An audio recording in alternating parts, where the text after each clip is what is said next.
Welcome to lunch hour. This is Satish. Polling ముగిసిన ఏపీలో రాజకీయ పోరు కొనసాగుతూనే ఉంది. పిన్నెల్లి వ్యవహారంపై పార్టీల నడుమ మాటల యుద్ధం జరుగుతోంది. మాచర్ల ఘటనపై సీరియస్ అయిన ఎన్నికల సంఘం రాష్ట్ర సీఈఓని నివేదిక కోరింది. మరోవైపు డీజీపీని కలిసేందుకు టీడీపీ సిద్ధమైంది.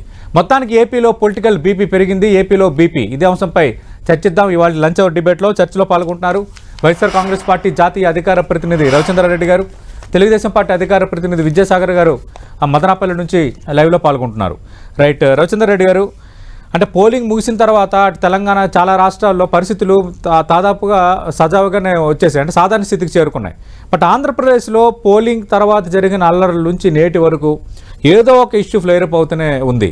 ఆల్రెడీ నిన్న మీ మంత్రి బొత్స సత్యనారాయణ చేసిన కామెంట్స్కి ఈరోజు తెలుగుదేశం పార్టీ నేతలు 3-4 మీడియా సమావేశాలు పెట్టి కౌంటర్ ఇచ్చిన అంశం ఒకటి. అందులోనూ మీ మాచర్ల శాసనసభ్యుడు పిన్నెల్లి రామకృష్ణారెడ్డి ఈవీఎంలు పగలగొడుతున్నట్టుగా బయటకు వచ్చిన వీడియో, దాని మీద సీఈఓ రెస్పాండ్ అవ్వడం, కేంద్ర సీఏసీ వివరణ కోరటం, ఇదంతా దానిపైన డీజీపీని కలవడానికి తెలుగుదేశం పార్టీ నేతలు వెళ్ళడానికి సిద్ధమవడం, అసలు ఏం జరుగుతుంది ఏపీలో? సార్ నమస్కారం. సతీష్ గారు, మీకు విద్యాసాగర్ గారికి అలాగే టెంటివ్ ప్రేక్షకులందరూ నమస్కారం. నమస్తే అండి. సార్, ఎలక్షన్ అయిన తర్వాత, అంటే ఎలక్షన్ సందర్భంగా ఏదైతే 13వ తేదీన పోలింగ్ సందర్భంగా అటు రాయలసీమలో కానీ, ఒక దగ్గర చంద్రగిరి తిరుపతి కానీ, లేకపోతే ముఖ్యంగా ఇక్కడ మాచర్ల కానీ, ఈ సంఘటనల వెనక కొంత నేపథ్యం ఉంది. ముఖ్యంగా పిన్నెల్లి రామకృష్ణారెడ్డి గారి వ్యవహారానికి రాబోయే ముందు నేను ఒక మాట చెప్పదలుచుకున్నా. చాలా మందికి తెలియని వాస్తవాలు, ముఖ్యంగా చంద్రగిరి గురించి. చంద్రగిరిలో ఒక కార్యకర్తను కొడుతున్నారని తెలిసి ఎమ్మెల్యే అభ్యర్థిగా ఉన్న చెవిరెడ్డి మోహిత్ రెడ్డి అక్కడికి దాన్ని ఆపడం కోసం కొంతమంది నలుగురు ఐదుగురు అనుచరులతోనే ఒక కారులో వెళ్ళడం, హఠాత్తుగా తెలిసిన పరిణామంతో ఎక్కువ మంది కాకుండా కొంతమందితో వెళ్ళిన సందర్భంలో అతని కారును అడ్డుకోవడం జరిగింది. అతని కారును అడ్డుకోవడంతో పాటు ఎవరైతే కార్యకర్తను కొట్టారో ఆ కార్యకర్త యొక్క ఇంటిని తగలబెట్టి పూర్తిగా బూడిదైపోయే వరకు, కనీసం ఫైర్ ఇంజిన్ వస్తుంటే కూడా ఆ ఫైర్ ఇంజిన్ అడ్డగించి, విస్తృతంగా ఆ మూకల దాడి ఏంటంటే ఆ ఫైర్ ఇంజిన్ అడ్డగించి ఆ ఇల్లు సంపూర్ణంగా దహనం అయిపోయే విధంగా ఏదైతే చేశారో చెవిరెడ్డి మోహిత్ రెడ్డి గారి కారును కూడా తగలబెట్టడం జరిగింది. వీలైనంత వరకు మేము దాన్ని ఎక్కువ ఇష్యూ చేయకుండానే కాపాడాం. కానీ దాని తర్వాత మోహిత్ రెడ్డి ఆయన తమ్ముడైన హర్షిత్ రెడ్డిని కూడా దాదాపుగా మ్యాన్ హ్యాండిల్ చేసిన విధంగా ఏదైతే ప్రవర్తన జరిగిందో, దాదాపుగా కొంత దూరం తోటలో దాకా తీసుకుపోవడం జరిగిందో, ఆ ఘర్షణ, ఆ అబ్డక్టింగ్, అంటే క్యాండిడేట్ ని అబ్డక్ట్ చేసేంత తీవ్రంగా, అసలుకి వాళ్ళకి అంత శక్తి లేకపోయినా ముందుగా వేసుకున్న ప్లాన్ ప్రకారం చంద్రగిరి లాంటి నియోజకవర్గంలో కూడా పులివర్తి నాని ఏదైతే చేయించాడో దాన్ని చేయించిన తర్వాత 24 గంటల తర్వాత రిటాలియేషన్ జరిగింది. సో 24 గంటలకు ముందు జరిగిన దానికి తిరుపతి ఎస్పీ గారి సహకారం ఉందనేది ప్రాథమికంగా ఎంక్వైరీలో తేలుతోంది. ఆ పేరు కూడా బహుశా దాంట్లో ఉంది, సబ్జెక్ట్ టు కరెక్షన్. ఖచ్చితంగా కూడా ఆ విధంగా పోలీసుల్ని, కొంతమందిని అనుకూలమై ఉండే వాళ్ళని పురంధేశ్వర్ గారు చెప్పారనో, మరెవరినైనా చెప్పారనో, మరి వాళ్ళని నియమించే విధంగా ఎలక్షన్ కమిషన్ సహకరించిందనేది మా అనుమానం. అలా కాకుంటే అక్కడ కేతిరెడ్డి పెద్దారెడ్డి ఇంట్లో సీసీ కెమెరాల ధ్వంసం చూసాం. సార్, అభ్యర్థి ఇంట్లో సీసీ కెమెరాలు పోలీసులు ధ్వంసం చేయడం ఏంటి సార్? పోలీసులు ధ్వంసం చేశారంటేనే అక్కడ పోలీసు అధికారులు వాళ్ళ కొమ్ము కాశారు. లేకపోతే ఎప్పటి నుంచో ఫ్యాక్షన్ గ్రామంగా ఉన్న, ఫ్యాక్షన్ ఏరియాగా ఉన్న తాడిపత్రి గురించి కూడా మనకు తెలుసు. అదే విధంగా మాచర్లలో ఎవరైతే క్యాండిడేట్ గా ఉన్నాడో పిన్నెల్లి రామకృష్ణారెడ్డి గారు అగ్రెసివ్ గా కనపడతారు, కానీ మామూలుగా అలాంటి పనులు ఎప్పుడు చేసిన దాఖలాలు లేవు. కానీ ఈసారి అతని మీద నిలబడ్డ వ్యక్తి, ఎమ్మెల్యేగా పోటీ చేసిన వ్యక్తి తెలుగుదేశం పార్టీ నుంచి జూలకంటి బ్రహ్మారెడ్డి 7 హత్య కేసులు. ఎన్ని సార్? 7 హత్య కేసులు. తడీపారుగా ఊరు అవతలకి నెట్టివేయబడి పోలీసులతో ఏదైతే ఊరికి దూరంగా ఉండాలని శాసించబడ్డ వ్యక్తి, రౌడీ షీట్ లాంటి కేసున్న వ్యక్తి, 7 హత్యల్లో నిందితుడిగా ఉన్న వ్యక్తిని ఇన్ఛార్జ్ గా చేసినప్పుడు ఘర్షణలు గతంలో చెలరేగినప్పుడు తెలుగుదేశం వాళ్ళు రెచ్చిపోయి ఊరిని మొత్తం భయకంపితులను చేసి బండరాళ్లతో తల మీద మోదీ చంపడానికి ప్రయత్నించిన సంఘటనలు మనం చూసాం. కానీ అవన్నీ పోను, ఈ ఎలక్షన్ లో ఎలాగైనా గెలవాలని, ఏం చేసైనా గెలవాలని, లేకపోతే హింసని ప్రేరేపించాలని ఏదైతే కోరుకున్నారో ఆ నేపథ్యంలో ఒక పోలింగ్ బూత్ కి సంబంధించి రిగ్గింగ్ జరుగుతుందని తెలిసిన క్రమంలో పిన్నెల్లి రామకృష్ణారెడ్డి గారు స్వయంగా కాస్త దూకుడుగా వెళ్ళిన మాట కనబడుతుంది ఆ విజువల్లో. కానీ సాధ్యాసాధ్యాలు, నిజాలు ఇవన్నీ వెలికి వచ్చే ముందు అఫిషియల్ గా ఏదైనా విజువల్ గానీ లేకపోతే ఇంకేదైనా గానీ రిలీజ్ చేయమంటే దాన్ని సీల్డ్ కవర్ లో ఎలక్షన్ కమిషన్ కి సబ్మిట్ చేయాలి. ఈ ప్రచార మాధ్యమాలకు ఇచ్చిన ఆర్ఓ ఎవరు, రిటర్నింగ్ ఆఫీసర్ ఎవరు, అసలు ఎవరెవరు కోవట్లుగా తెలుగుదేశం పార్టీకి ఎలక్షన్ కమిషన్ రూపంలో పనిచేశారు, రిగ్గింగ్ ఎవరు సహకరించారు. కానీ ఆ విజువల్ లో పిన్నెల్లి రామకృష్ణారెడ్డి గారే కానీ ఆ విధంగా చేస్తుంటే తప్పే. కానీ ఆ పరిస్థితికి పురుకొల్ప ఏదైనా కూడా తప్పు జరిగేదానికి ఒక నేపథ్యం ఉంటుంది సార్. ఆ నేపథ్యం ఎవరు క్రియేట్ చేశారు? అంతకు ముందు విజువల్స్ ఎందుకు రికవర్ చేయకుండా ఆ విధంగా ఒక్క విజువల్ నే పదే పదే చూపిస్తున్నారు? అంతకుముందు విజువల్స్ ఏవి మేము అడుగుతున్నాం దాన్ని. అంటే నేపథ్యం ఏదైనా కూడా ఇంకా అలా చేయటం అనేది కొంచెం ఇబ్బంది కదా. ఆయన ప్రెసిడెంట్ శాసనసభ్యుడిగా ఉన్నారు సార్. మీరు ఎలా చెప్తున్నారంటే ఒక మనిషి వచ్చి మమ్మల్ని 3-4 దెబ్బలు కొట్టాక మేము ఒక దెబ్బ కొట్టామనుకోండి, మేము కొట్టిన దెబ్బ మాత్రం 100 సార్లు చూపించి వాళ్ళు 3-4 నా ఉద్దేశం అది కాదు సార్. అంటే ఈవీఎంలు తీసి ఆయన కొట్టడం మీ ఉద్దేశం కాదు. ఈ ట్యాంపర్డ్ ఎవిడెన్స్ ఏదైతే ఉందో, అంటే మొదటి నుంచి ఆ టైం ఉదయం నుంచి సాయంత్రం దాకా ఆ రోజు జరిగిన సంఘటనలన్నీ చూపిమనండి. వాటిని ఎవరికి సబ్మిట్ చేయాలో వాళ్ళకి సబ్మిట్ చేయమనండి. ఆ ఎల్లో మీడియాకి మాత్రమే ఆ ఒక్క విజువలే మేము కొట్టిన ఒక దెబ్బ లేకపోతే మేము తీసుకున్న విజయసాగర్ గారు రివర్స్ అటాక్ ఏదైతే ఉంటుందో ఆ రిటాలియేషన్ మాత్రమే చూపిస్తూ ప్రాథమికంగా ముందు చూపించింది విజయసాగర్ గారు విచిత్రమైన వైఖరి. అసలు ఈ వీడియో ఎలా బయటకు వచ్చింది? ఎవరు కొల్యూడైంది? ఈసీ తెలుగుదేశం పార్టీతో కొల్యూడైంది. అందుకే ఈ తరహా వాతావరణం ఆంధ్రప్రదేశ్ లో ఉందంటున్నారు రవిచందర్ రెడ్డి గారు. గుడ్ ఆఫ్టర్నూన్ సతీష్ గారు, అట్లాగే రవిచంద్ర రెడ్డి గారికి నమస్కారం. రవిచంద్ర రెడ్డి గారికి అడిగిన దానికి సమాధానం చెప్పకుండా అడగని వాటి అన్నిటికీ సమాధానం చెప్పారు. మోహిత్ రెడ్డి అన్నారు, చంద్రగిరి అన్నారు, ఇల్లు కాల్చేశారు అన్నారు, ఆర్ఓ కాంప్రమైజ్ అయిపోయింది అన్నారు, పురంధరేశ్వరి గారు అన్నారు.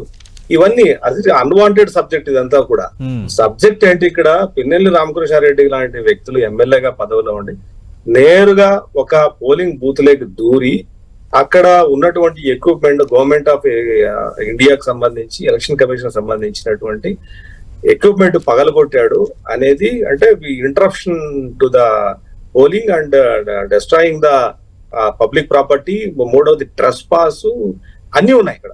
అంటే ఒక రౌడీ ఎలిమెంట్ కి ఏమేమి సెక్షన్లు పెట్టాలో ఈ రోజు ఆ సెక్షన్లు పెట్టారు. 448, 353, 147, 148. మిగిలింది ఒకటే, అంటే రౌడీ షీట్ ఓపెన్ చేయడానికి తప్ప మిగతా రిలేటెడ్ సెక్షన్స్ అన్ని పెట్టేశారు. అక్కడ ట్రెస్పాస్, ఎక్స్టార్షన్ అని పెట్టారు. అంటే ఇప్పుడు అది ఎవరు ఇచ్చారు ఎవరు ఇవ్వలేదు క్వశ్చన్ కాదు.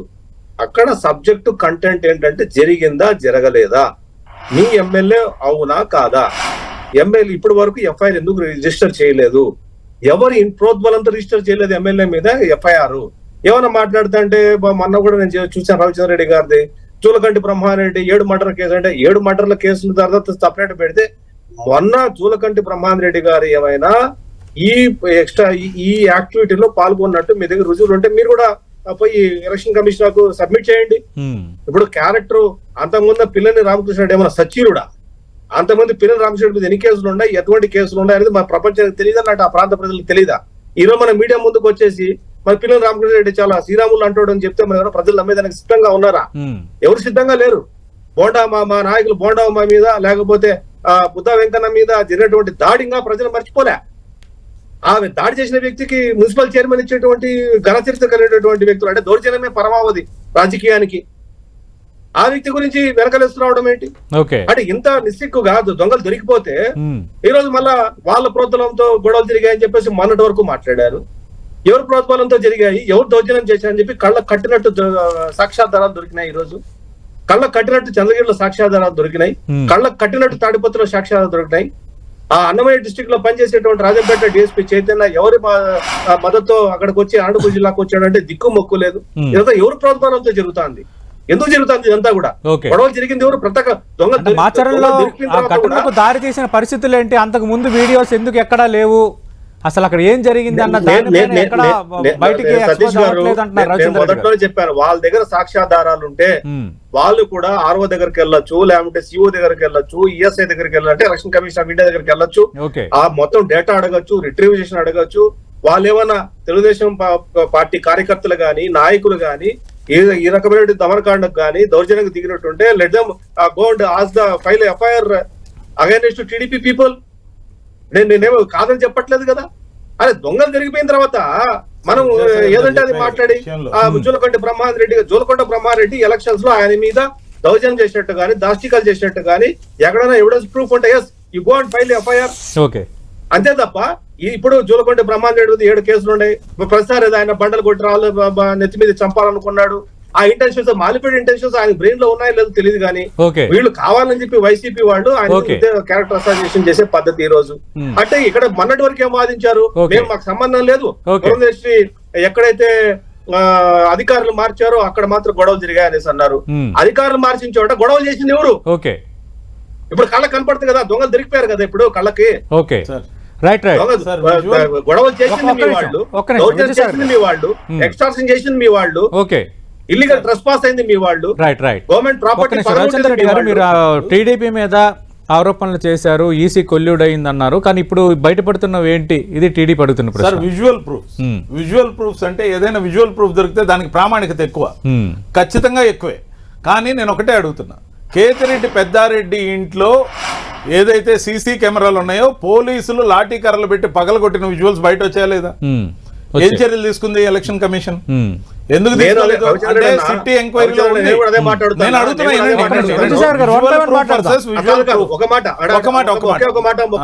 రవిచంద్రన్ ఒకటే మాట చెప్పి ముగిస్తా. కేతిరెడ్డి పెద్దారెడ్డి వాళ్ళ ఇంట్లో సీసీ కెమెరాలు పగలగొట్టింది మాట్లాడుతున్నారు కదా. ఏ అర్హతతో అన్నమయ్య జిల్లా నుంచి తాడిపత్రికి వచ్చి చైతన్య డిఎస్పీ జేసీ దివాకర్ రెడ్డి ఇంట్లో అరాచకం సృష్టించాడు? దళితుడైన ఒక వికలాంగుడిని తల మీద కొట్టి ఈ రోజు అతను అనంతపూర్ హాస్పిటల్లో ట్రీట్మెంట్ తీసుకుంటున్నాడు. ఎంతసేపు కెమెరా పగలగొట్టింది ఎవరు చేసినా తప్పే.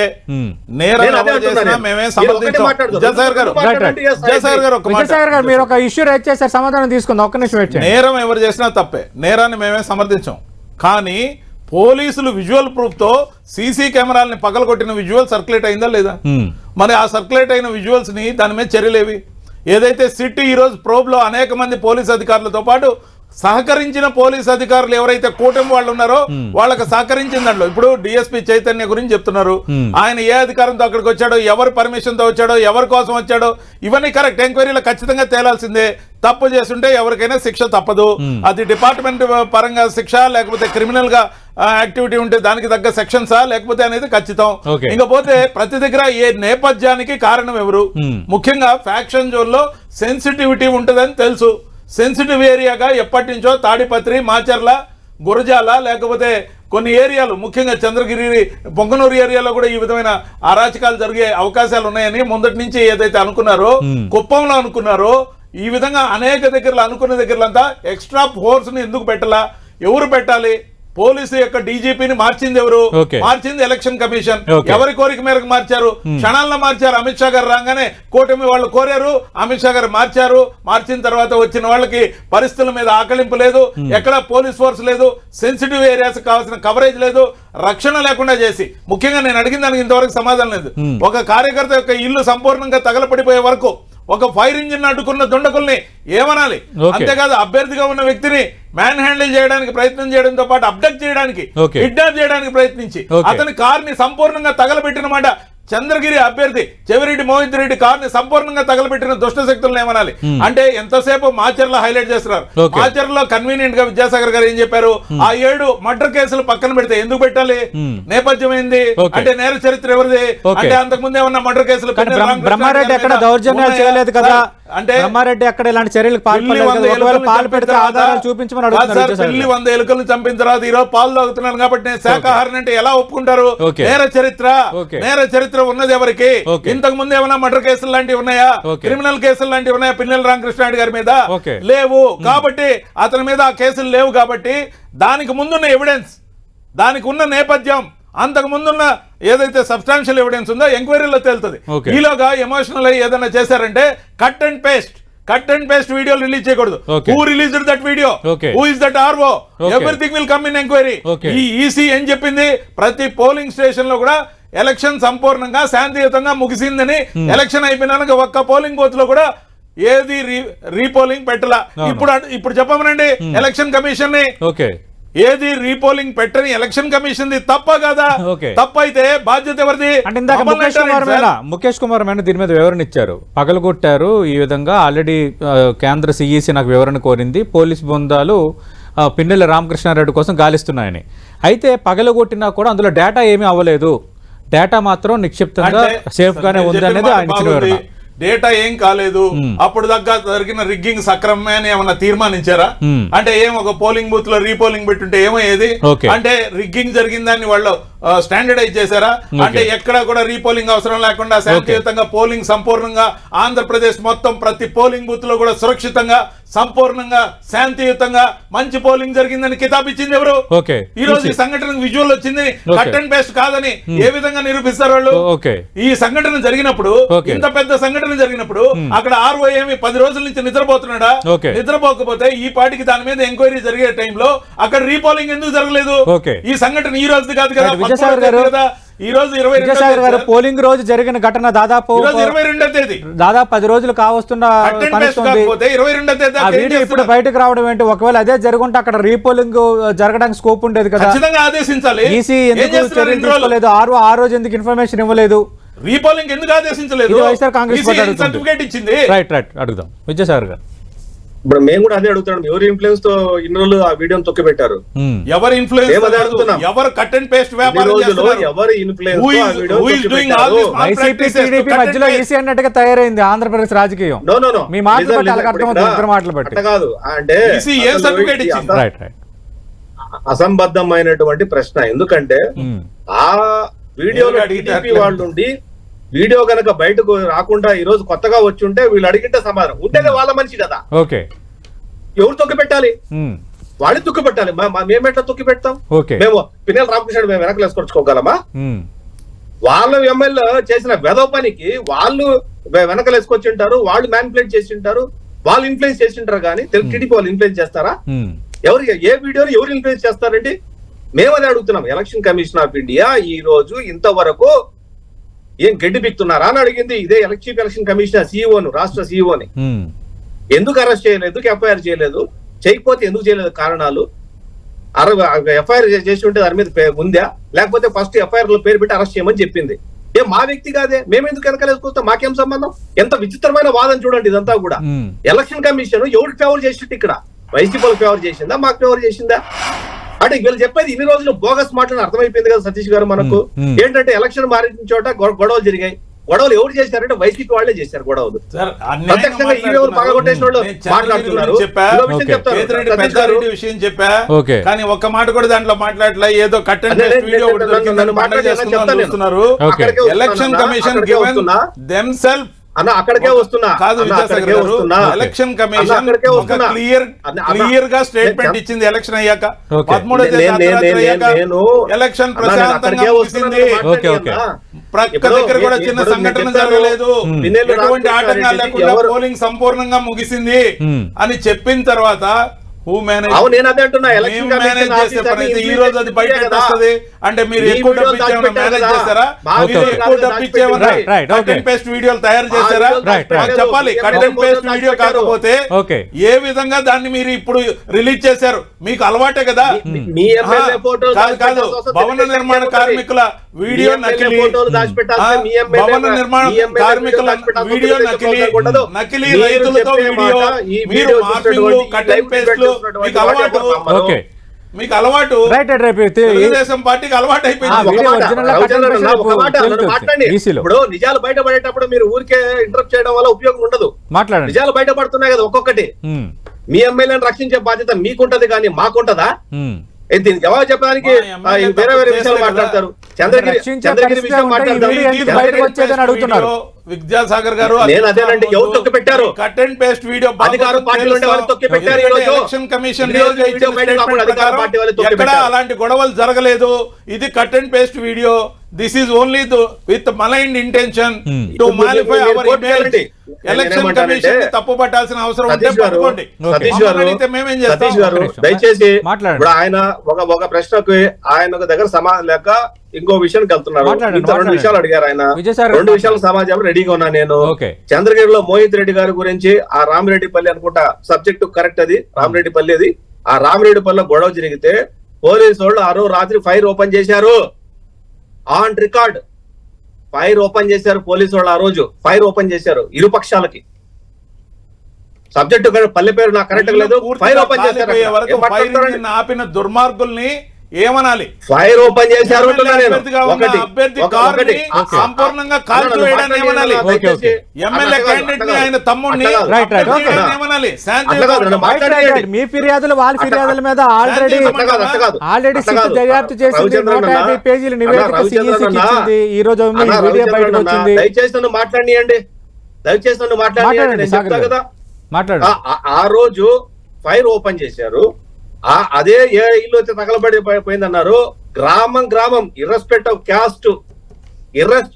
క్యాస్ట్ ఆ వ్యక్తిని గ్రామం నుంచి వెలేసింది మొత్తం. ఈ వ్యక్తే మొత్తం కారణానికి, విధ్వంసానికి కారణం ఈ వ్యక్తి. కాబట్టి ఈ వ్యక్తిని ఊరు నుంచి వెలేయాలని చెప్పేసి గ్రామ పంచాయతీలో తీర్మానం చేశారు, మూకమ్మడిగా కులాలకు మతాలకు అతీతంగా. అటువంటి వ్యక్తి గురించి వీళ్ళు వెనకలేసుకొని వస్తారంటే ఒకటి. రెండో విషయం, తాడిపత్రి గురించి మాట్లాడుతున్నారు. తాడిపత్రిలో టీడీపీ వాళ్ళు కెమెరాలు పగలగొట్టారా, పోలీసులు కెమెరాలు పగలగొట్టారా? పోలీసులు కెమెరాలు పగలగొడితే మీరు పోలీసుల మీద కేసు పెట్టుకోండి, ఈసీకి కంప్లైంట్ ఇచ్చుకోండి. అదే తాడిపత్రిలో చైతన్య డిఎస్పీ 40 మంది కానిస్టేబుల్ వేసుకొని జేసీ దివాకర్ రెడ్డికి ఇంటికి వెళ్ళి అరాచకం సృష్టిస్తే దాని గురించి మాట్లాడరు. అసలు చైతన్యను రమ్మని చెప్పింది ఎవరు? ఎస్పీయా, డీజీపీయా, స్టేట్ ఎలక్షన్ కమిషనా? ఏ అధికారంతో వచ్చారు? మీరు ఎట్లా వెనకలేసుకొని వస్తున్నారు డీజీపీ, డిఎస్పీని? అంటే దీని గురించి మాటలు లేవు. అంటే చంద్రగిరి పులిపర్తి నాని గురించి, పులిపర్తి నాని మీద ఎంత రకమైన దాడి జరిగింది. కానిస్టేబుల్ ఒక మాట చెప్తాడు, ఒక మాట చెప్పి ముగిస్తా, ఒక మాట చెప్పి ముగిస్తా, దయచేసి ఒక మాట చెప్పి ముగిస్తా. అదే పులిపర్తి నాని మీద కేసులో ఫైర్ ఓపెన్ చేశారు. ఏది కానిస్టేబుల్ గార్డ్ గా ఉన్నటువంటి ఒక కానిస్టేబుల్ ఫైర్ ఓపెన్ చేశాడు. అక్కడున్న పనిచేస్తున్న ఆర్టీఓ రిశాంత్ రెడ్డి ఫైర్ గురించి ఓపెన్ రిపోర్ట్ లో రాయలా, ఎవడి ప్లేస్ తో రాయలేదు. ఆ ఫైల్ ఓపెన్ చేసినప్పుడు సుధాకర్ రెడ్డి అనే వ్యక్తికి కాలి పిక్కలోకి వెళ్ళి గాయమైతే ఆ వ్యక్తి చెన్నై హాస్పిటల్లో, విజయాలో ఐ థింక్ ఎంజిఎం హాస్పిటల్లోనో ఆయన ట్రీట్మెంట్ తీసుకున్నాడు. అతని పేరు లేదు. అతని పేరు ఎక్కడ కొట్టేసి ఎక్కడో తిరుమల కొండ మీద పనిచేసేటటువంటి సుధాకర్ రెడ్డి అనే వ్యక్తిని తీసుకొని పెట్టాడు. ఆ సుధాకర్ రెడ్డి వేరు, ఈ సుధాకర్ రెడ్డి అసలు ఆ రిపోర్ట్ లో పేరు లేదు. ఎవడు రిపోర్ట్ ఎవడు మ్యానిపులేట్ చేస్తున్నాడు, ఎవరు దాచిపడుతున్నాడు, ఎవరు రక్షిస్తున్నారు? మీరు ఎవరు? విజయసాగర్ గారు, ఈ ఆరోపణలు వాళ్ళ ఆరోపణలు వీటన్నిటి మీద ఆల్రెడీ సిట్ వేశారు, సిట్ దర్యాప్తు జరిపింది, 150 ఈసీకి ఇచ్చింది. మరి ఈసీ ఏం చర్యలు తీసుకోబోతుంది? 150 పేజీల నివేదికలు ఏముందని పూర్తిగా బహిర్గతం కాలేదు. మాట్లాడింది కూడా వాళ్ళే. అబద్ధాన్ని నోరు ఎక్కువ అంట సతీష్ గారు, అబద్ధాన్ని నోరు ఎక్కువ, ఎంత దుర్మార్గంగా ప్రచారం చేస్తున్నారంటే మొత్తం నేరాలు ఘోరాలు చేసిందే వైసీపీ అయితే మొత్తం దాచిపెట్టుకోవడానికి నేరాలు ఘోరాలు చేసింది మీరు, అబద్ధానికి నోరు ఎక్కువ అంటారు. ప్రజలు తీర్పిచ్చారు. నేరాలు ఘోరాలు చేసిన తెలుగుదేశాన్ని ఘోరంగా శిక్షించబోతున్నారు. 4వ తేదీ మధ్యాహ్నం విద్యాసాగర్ ని మేము కూడా ఇన్వైట్ చేస్తున్నా 10 టీవీ వేదికగా మాట్లాడారు. నేరాలు ఘోరాలు ఎవరు చేశారో ప్రజలే ప్రజా కోర్టులో తెలుస్తారు. ప్రత్యేకంగా రవిచంద్రారెడ్డి అనే వ్యక్తికి ప్రత్యేకంగా విద్యాసాగర్ అనే వ్యక్తి ప్రమాణ స్వీకారానికి ప్రత్యేక ఆహ్వానితుడిగా కావాలంటే మా పార్టీతో మాట్లాడి మీకు ఇన్విటేషన్ కార్డు పంపిస్తా. మాకేం అవసరం లేదు. మా ప్రమాణ స్వీకారానికి మీరే గెస్ట్ గా ఎక్కడన్నా ఒక దగ్గర మీరు అధికారంలోకి వచ్చిన రవిచంద్ర రెడ్డి గారు వస్తారు, రవిచంద్ర రెడ్డి గారు పార్టీ అధికారంలో వచ్చిన మీరు వస్తారు. Special guest. Okay. Why? Because he is a very good person. Right person in wrong party. Doesn't happen. Right person in wrong party. Right person in wrong party. Doesn't happen. Right. ఈ అంశాన్ని ప్రస్తావించారు కాబట్టి ఇక్కడ రవిచంద్ర రెడ్డి గారు, మీ మంత్రి బొత్స సత్యనారాయణ మేమే గెలుస్తున్నాము అంటూ కొన్ని వ్యాఖ్యలు చేశారు. అలాగే ప్రశాంత్ కిషోర్ ఎవరన్నా బ్రహ్మ ఏం చెప్తారన్న అంశాన్ని ప్రస్తావించారు. దానికి ఈరోజు మాజీ మంత్రి గంటా శ్రీనివాసరావు, అలాగే సోమిరెడ్డి చంద్రమోహన్ రెడ్డి వీళ్ళు కూడా రెస్పాండ్ అయ్యారు. వాళ్ళు ఏమన్నారు ఒకసారి చూద్దాం.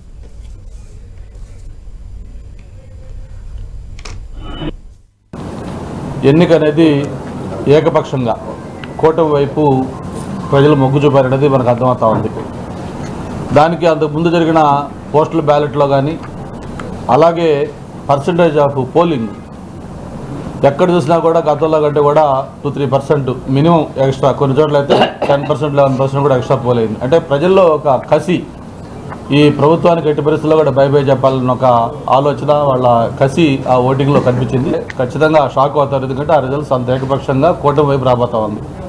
ప్రజలు, దేశంతో పాటు జగన్మోహన్ రెడ్డి కూడా గ్యారెంటీగా షాక్ అవుతాడు, ఎందుకంటే ఆయన ఊహించిన విధంగా ఫలితాలు రాబోతా ఉంది. ఇప్పుడుండే అరాచక శక్తులు ప్రజల్ని, హీరోని వాళ్ళకి నరకం చూపిస్తారు. ఆఖరాన్ని క్లైమాక్స్లో ప్రజలందరూ తిరగబడి, హీరో తిరగబడి వాడు ఆ విలన్కి శుభం రాస్తారు. అంటే అంతటితో ఎండ్ వాళ్ళ జీవితాలు. ఈ 5 ఏళ్ళు ఎంత అరాచకాలు చేశారో వాటికి క్లైమాక్స్లో తిరిగి వాళ్ళకి చావుని చూపిస్తారు, రాజకీయ చావుని. అది ఇప్పుడు ఈ 5 ఏళ్ళు జరిగింది. ఏంటంటే 5 years అరాచకాలే, దుర్మార్గాలే. అయిపోయింది మీ సినిమా. రేపు 4వ తేదీ ప్రజలు మీకు సినిమా చూపిస్తారు. రవిచంద్ర రెడ్డి గారు, మీ సినిమా అయిపోయింది అంటున్నారు. సోమిరెడ్డి గారిని మన నెల్లూరు జిల్లాలో సోదిరెడ్డి అంటారు. ఎప్పుడు ప్రెస్ గా వచ్చి అడ్రస్ చేసినా మంచి సోది చెప్తాడు. ఇప్పుడు ముఖ్యంగా సినిమా అయిపోయింది, సినిమా నటులను తెచ్చుకొని జెండాకి జెండా కలిపి పొత్తు అనే పేరుతో, కూటమి అనే పేరుతో ఒక్కడి కోసం ప్రచారం చేసుకుని విజ్ఞాపనలో ఉత్త చంద్రబాబు నాయుడు గురించి ఎక్కడ పవన్ ఫోటో లేదు, మేనిఫెస్టోలో బీజేపీ లేదు, పేరుకి కూటమి, వాళ్ళకి తప్పదు ఓటమి. ఖచ్చితంగా కూడా 4వ తేదీ మధ్యాహ్నం హ్యాపీ రిటైర్మెంట్ సోమిరెడ్డి అనే సోదిరెడ్డి చంద్రబాబు రెడ్డికి తప్పదు. అలాగే పోయినసారి బై బై బాబు చెప్పారు, ఈసారి గుడ్ బై బాబు చెప్తారు. ఓకే, విజయసాగర్ గారు, నేను మళ్ళీ చెప్తున్నా, రవిచంద్ర రెడ్డి గారికి 4వ తారీఖు మధ్యాహ్నం మీ టైంకి డిబేట్ పెట్టండి. మాకు ప్రమాణ స్వీకారానికి మేము ఎట్లా ఇన్విటేషన్ పిలుస్తాం కదా, ఖచ్చితంగా ఆయనకు మా ప్రమాణ స్వీకారానికి I will treat him personally as a special guest. Results వస్తే ప్రమాణ స్వీకారం అంటున్నారు. 9వ తారీఖున విశాఖపట్నంలో ప్రమాణ స్వీకారం చేయబోతున్నారు. రెండోసారి ముఖ్యమంత్రిగా వైఎస్ జగన్మోహన్ రెడ్డి నిన్న బొత్స అంటే అన్నారు. స్టేట్మెంట్ చేశారు. కాదు సార్, తూర్పు తిరిగి దండం పెడుతుంది సార్, దండం పెడుతుంది. ఆ పార్టీ పరిస్థితి క్లోజ్, షట్టర్ క్లోజ్ అయిపోయింది. చూద్దాం అది ఎవరిది క్లోజ్ అవుతుందో 4 తర్వాత తెలుస్తుంది. కానీ నేనేమంటాను, ఇట్లాగే ప్రగల్భాలు బలికి డేట్లు ఇచ్చుకొని నా పేరు నారా లోకేష్ కాబట్టి మీరు బొక్క రెడీగా ఉండండి. Don't worry. నేను చెప్తా కదా, మీరు ఎట్లా బొక్కబోరు. ముందే కోయిలు కూస్తే ప్రకృతి ఒప్పుకోదు. ఉగాది కంటే ఒక కోయిలు ముందు కూస్తే ప్రకృతి ఒప్పుకోదు, మామిడి ముందు కూస్తే ప్రకృతి ఒప్పుకోదు. కాబట్టి మీరు అసంబద్ధమైనటువంటి ఈ రకమైనటువంటి మాటలు ఎందుకు మాట్లాడుతున్నారంటే కేవలం ఒకే ఒక రీజన్ అంటే రేపు పొద్దున పోలింగ్ ఏజెంట్ కూడా వీళ్ళకు దొరకరు. కాబట్టి వాళ్ళలో క్యాడర్ ని మీ కౌంటింగ్ ఏజెంట్లు కూడా పారిపోయారు మీ దగ్గర నుంచి. అట్లా కాదు సతీష్ గారు, ఓ మాట, ఇప్పుడు మేము గెలుస్తామంటే ఏ పార్టీ అయినా సరే చెప్పుకోవచ్చు. ఏ పొలిటికల్ పార్టీ అయినా ఎలక్షన్ కంటెస్ట్ చేసిన తర్వాత అరే ఉండేది 170 సీట్లు ఆంధ్రప్రదేశ్ లో అంటే 150 సీట్లు అంటే ఎక్కువ గెలుస్తామంట. ఏం గెలవలేదు, పోయినసారి 151 రాలే, ఈసారి 160 వస్తే మీకేమన్నా అభ్యంతరమా? మీరు ఆపినా ఆగదు, అనిపించలేదు అది. రవిచంద్ర అన్న, too much of over action always difference. ప్రకృతి విరుద్ధమైనటువంటి పనులు జరిగినాయి కాబట్టి 2019 నుంచి 2024 వరకు 67 సీట్లు ఆమ్ ఆద్మీ పార్టీ రెండోసారి గెలిచింది. రెండోసారి పరిపాలన వచ్చేదానికి ఆమ్ ఆద్మీ పార్టీ 70 సీట్లలో 67 గెలిచింది, బీజేపీని ఎదిరించి, కాంగ్రెస్ ని ఎదిరించి. మేము చెప్పింది నినాదం 175కు వై నాట్ 175 అన్నాం, కానీ దాదాపు 160 సీట్లతో మేము గెలుస్తున్నాం. నేను చెప్తున్నా కదా, వై నాట్ లో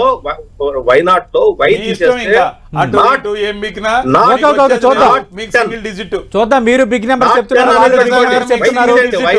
ఏపీ ప్రజల ఏ విధంగా నిక్షిప్తమై ఉందో 4వ తారీఖు బాక్సులు తెరిచిన తర్వాత ఏం బయటకు వస్తుందో మీతో పాటు మేము కూడా అందరం ఉత్కంఠగా ఎదురు చూస్తున్నాం.